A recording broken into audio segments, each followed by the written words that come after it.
Hai hai hai. Kembali lagi di YouTube channel Aji Putri Ayu Pangesti.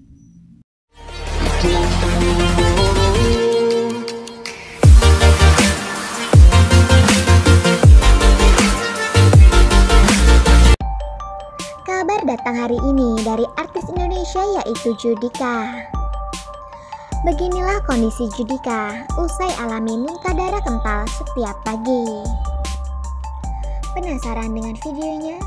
Sebelum menonton video ini, jangan lupa tekan tombol subscribe dan aktifkan loncengnya.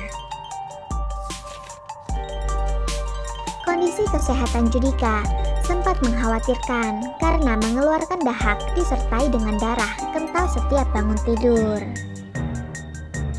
Kabar tidak menyenangkan itu Judika ceritakan langsung pada Daniel Manata dalam sebuah vlog yang diunggah di YouTube.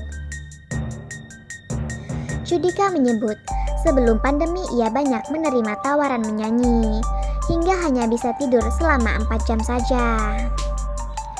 Diakui, pelantun cinta karena cinta ini, kondisinya memburuk karena pita suaranya terlalu diforsir dan tidak mendapatkan istirahat yang cukup.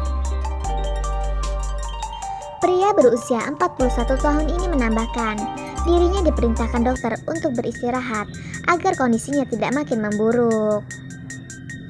Beruntung, doanya untuk beristirahat terkabul. Selama pandemi corona ini, Judika diberikan waktu untuk mengistirahatkan pita suaranya. Pria itu pun mengaku kini kondisi pita suaranya sudah mulai membaik usai beristirahat dari dunia tarik suara. Tapi sekarang ya udah mendingan pita suaranya. Ya kurang istirahat aja, ujarnya. Setelah menonton video ini, jangan lupa tekan tombol like, comment, share, dan subscribe. Sampai ketemu di video selanjutnya.